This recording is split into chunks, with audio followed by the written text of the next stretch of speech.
Hello, bon matin! J'ai une petite couverte douce ce matin en arrière de moi parce qu'il y a mon petit monsieur ici qui aime bien ça, hein? Il me fait des beaux petits biscuits là-dessus. J'ai comme un rituel, moi, le matin qui me fait du bien, que je fais depuis, mon Dieu, plusieurs années maintenant. C'est que, bon, je me lève, je fais ma routine, je déjeune, tout ça, puis après ça, je m'en viens méditer, puis que ce soit l'été ou l'hiver, je m'enroule dans une couverte quand je médite. Et ben Bum, il est toujours avec moi. Il sait même que le matin, je l'appelle, puis je suis comme « Bum, c'est l'heure de la méditation », puis il s'en vient. C'est ça, la relation que j'ai avec Bum. Mais ouais, fait que ça, c'est ma petite doudou d'hiver. Puis là, Bum, il était bien, fait que je me suis dit on le dérangera pas, on l'enlèvera pas. Puis j'ai vraiment une doudou d'été qui est super légère, blanche, que je m'enroule dedans, puis je suis juste comme « Ah, c'est mon moment ». Mon moment à moi, mon petit cadeau avant de commencer ma journée.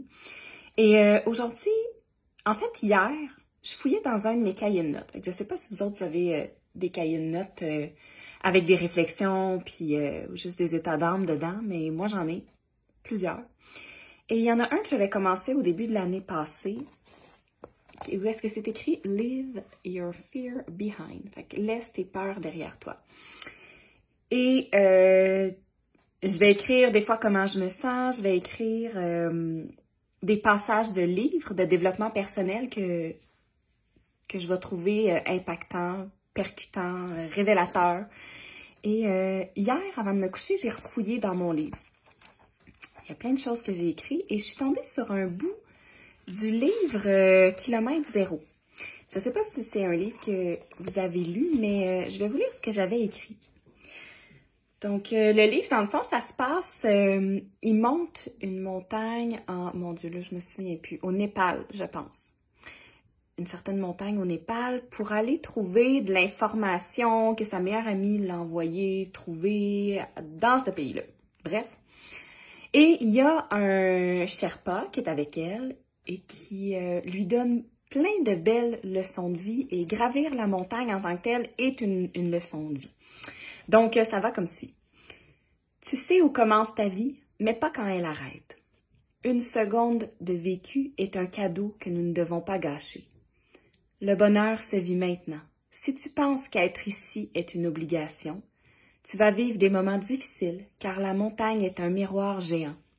Elle est le reflet de ton âme, le reflet de ton état d'être.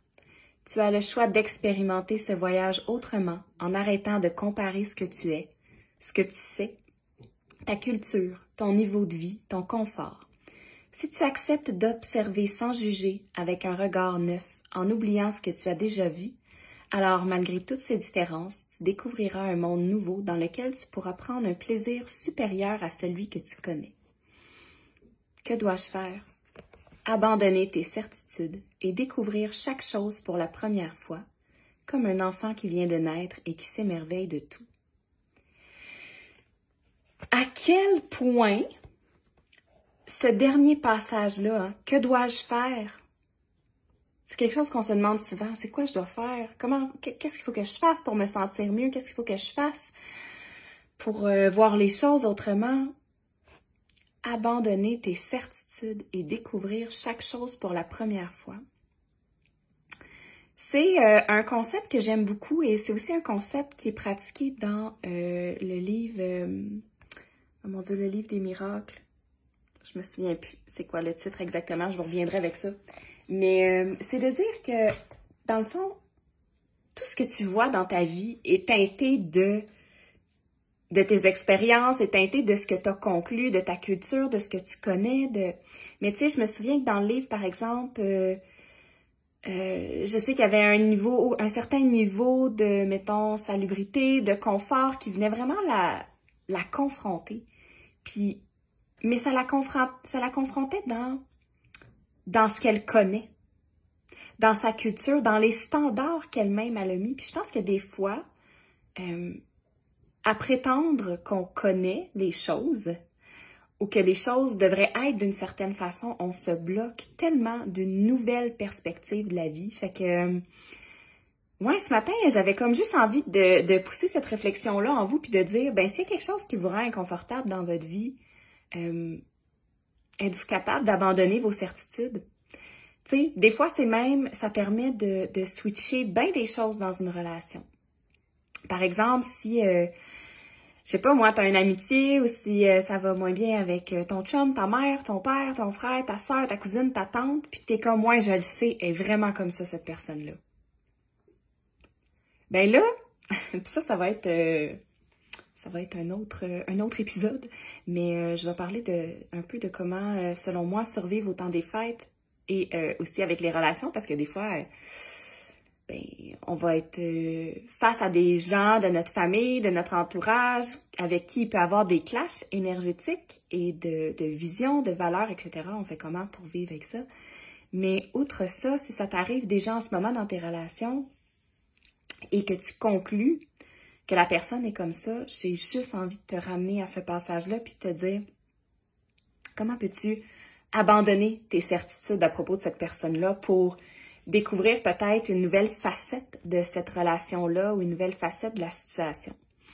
Fait que je pense que de se positionner dans l'œil d'un enfant, et ça aussi c'est quelque chose qu'on va parler dans l'espace sacré quand on va connecter avec notre enfant intérieur au courant du mois de décembre, qui est la prochaine thématique, ben quand on regarde la vie avec un regard neuf, avec qu'on essaye d'enlever les filtres, là, tu sais, de vraiment juste comme faire, OK, tout ça, toute cette vie-là, si je pars à zéro, là, si je mets le compteur à zéro, c'est quoi les nouvelles...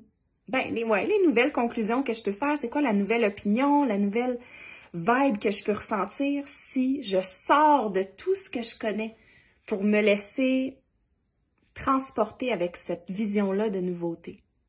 Tu sais,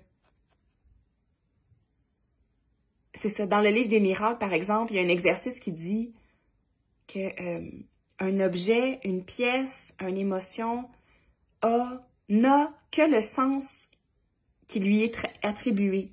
C'est-à-dire qu'une chaise peut être une chaise parce que tu lui as attribué le rôle de chaise, mais elle peut jouer d'autres rôles. Fait que c'est un peu ça, de s'entraîner à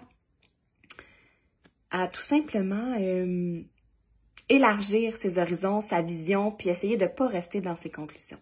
Bref, je trouvais que c'était pertinent de partager ça ce matin avec vous. Et pour le tirage du jour, j'ai choisi l'oracle de la forêt sacrée. Donc, c'est un oracle que je connais très peu encore, fait que je me suis dit, yes, une bonne façon de l'utiliser.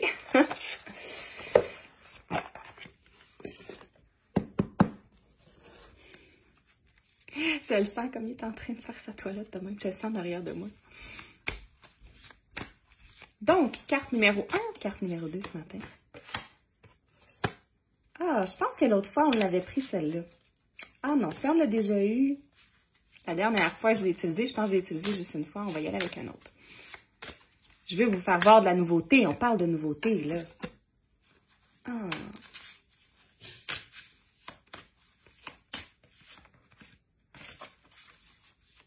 Allez, quelle carte?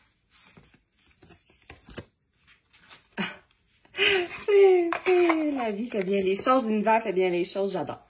Donc, carte numéro 1, la voici. Ou bien, la carte numéro 2. Numéro 1, numéro 2. Laquelle? Écrivez-moi ça en commentaire, que je puisse savoir. Donc, aujourd'hui, en lien avec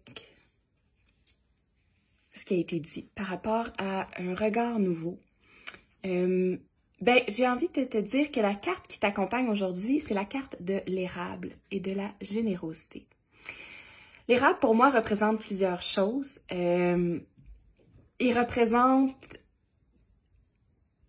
en fait, je vais dire, je sais pas, on dirait qu'à l'intérieur de moi, ce que ça me dit, c'est la capacité de changement, parce que l'érable, je trouve qu'il est plein de ressources, il est plein de beauté, et j'ai envie de te demander, j'ai l'impression qu'aujourd'hui, on te dit, « Hey, peux-tu reconnaître tout ce qui est à l'intérieur de toi et qui est beau? » Tu sais,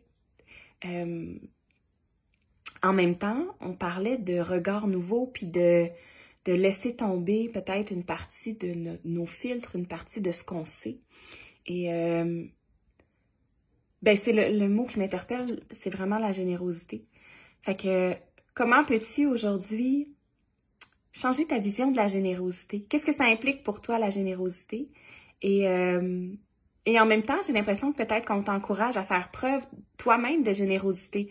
Est-ce que tu as besoin de générosité envers quelqu'un d'autre? Est-ce que tu as besoin de générosité envers toi-même? Le temps des fêtes approche, peut-être que tu avais en tête de je sais pas moi, de donner à un organisme, de faire cuisiner pour quelqu'un que tu sais qu'en ce moment, il est super occupé. Tu sais, ça peut être ça. Donc, aujourd'hui, on te demande de te concentrer sur la générosité et en même temps, peut-être de voir aussi à l'entour de toi comment la vie est généreuse avec toi en ce moment pour te ramener dans la gratitude. Si tu as choisi la carte numéro 2, ben, c'est comme doublement on purpose. C'est la carte du renouveau. Donc, si tu as choisi la carte numéro 2, celle du renouveau, j'ai l'impression que, ben, peut-être qu'aujourd'hui, tu vas sentir un petit switch dans ton énergie, quelque chose. Là. Si tu le sens pas aujourd'hui, peut-être ça va être cette semaine, mais en même temps, je regarde la fille qui touche du bout des doigts la grenouille qui a une couronne, puis c'est comme... Ça se peut-tu que dernièrement, tu avais l'impression que... Comment je pourrais dire ça? Qu'il y avait un changement qui allait se produire, mais tu savais peut-être pas encore quoi. Et là, aujourd'hui, avec la carte du renouveau, tu le ressens, ce switch-là, à l'intérieur de toi. Peut-être même qu'il va y avoir une manifestation extérieure de ça. Et en même temps, ben, on dirait que, justement, si on fait un lien avec je veux dire, l'enseignement du jour, la leçon, je sais pas, la conversation, ben, ça va dans le même sens de comment peux-tu abandonner tes certitudes pour porter un regard rempli de renouveau sur ta vie, sur une situation, peut-être même sur toi-même, tu sais. Il y a peut-être des choses que tu as conclues à propos de toi-même, de dire, bon, là, j'ai des épaules larges, mettons, j'ai des cheveux gris chou, j'ai un gros nez, OK. Mettons que tu connaissais 0 standard de beauté, tu dirais quoi? Tu sais, ça peut être quelque chose comme ça. Fait que là-dessus, je vous souhaite une super belle journée. Puis on se dit à demain. Ciao, ciao!